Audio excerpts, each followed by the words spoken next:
life is more desperate than death. It was already dark and very cold. The water surface in front of the purchasing station was quite wide, and in the distance was the lake. Everything on the lake was silent. There was no movement at all, and only one or two fishing lanterns flickered. What came out was all calm and cold, eerie. Yu Xiu shuddered and walked down the cement steps one by one. Yu Xiu came to the water, stretched out her right foot, and tried it. A bone-piercing cold suddenly penetrated into the seams of her bones and spread throughout her body. Yu Xiu immediately retracted. Yu Xiu didn't let herself stay too long. She sneered and said to herself, "You are still embarrassed to be cold? Go ahead and die." Yu Xiu took 4 steps toward the water along the cement steps. That was 4 steps. When the water reached her knees, Yu Xiu stopped, standing there, looking at the dark water. Nothing could be seen, but it was a kind of empty vastness, a kind of overwhelming depth.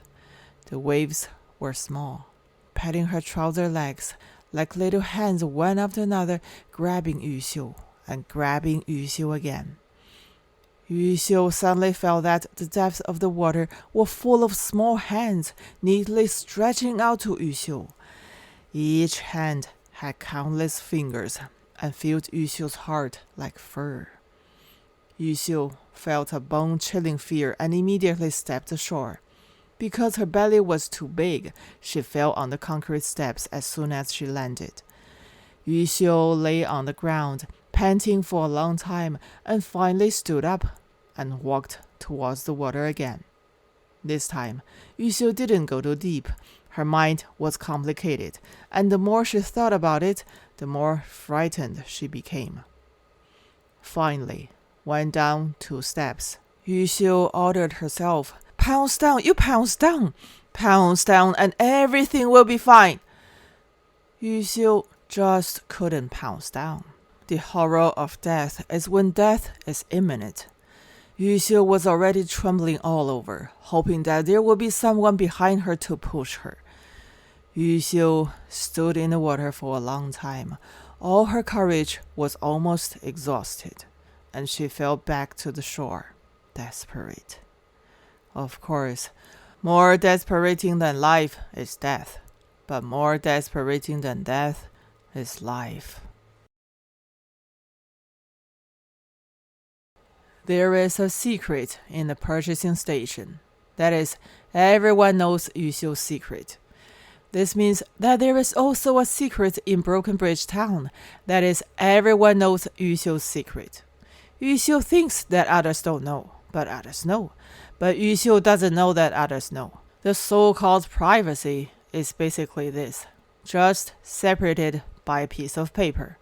Paper is the most fragile and will be broken when poked. Paper is the strongest and no one will touch it. Only country people are so uncultured and impatient. They want to look at the answer as soon as it starts. That's not the case with people in town. Some things cannot be revealed, otherwise it wouldn't be fun. Why rush? Paper cannot contain fire. It will eventually break, which is the so-called self-explosion. Compared with being poked, self-explosion is more spectacular and more beautiful. Everyone in Broken Bridge is waiting. The people in the town are patient and not in a hurry. Some young comrade will definitely explode one day. Just wait, it won't take a few days. She's not in a hurry herself. So why are you in a hurry? No rush. The winter of 1971 was so cold. The situation at the purchasing station was even worse. It was so empty and there was wind on all sides. When they have free time at noon, the older workers like to stand in front of the sunny wall and bask in the sun. The younger ones don't like that. They have their own ways of keeping warm. They come to the open space in groups, play shuttlecock, jump rope, or play an eagle catches chickens. Yu Xiu can't kick the shuttlecock, but when it comes to jumping ropes and catching chickens, Yu Xiu is active and hardworking.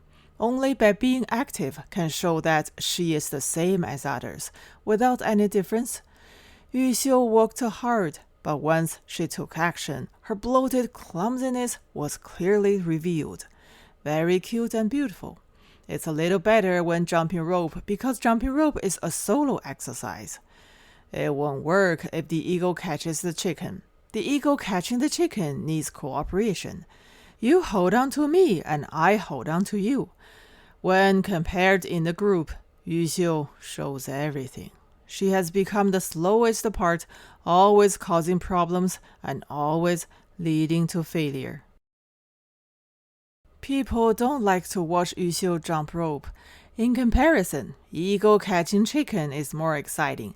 If Yu Xiu stood at the end, the excitement would be even greater. The heavy tail suddenly became the target of the eagle's attack, but the eagle was not eager to catch her, but played hard to get.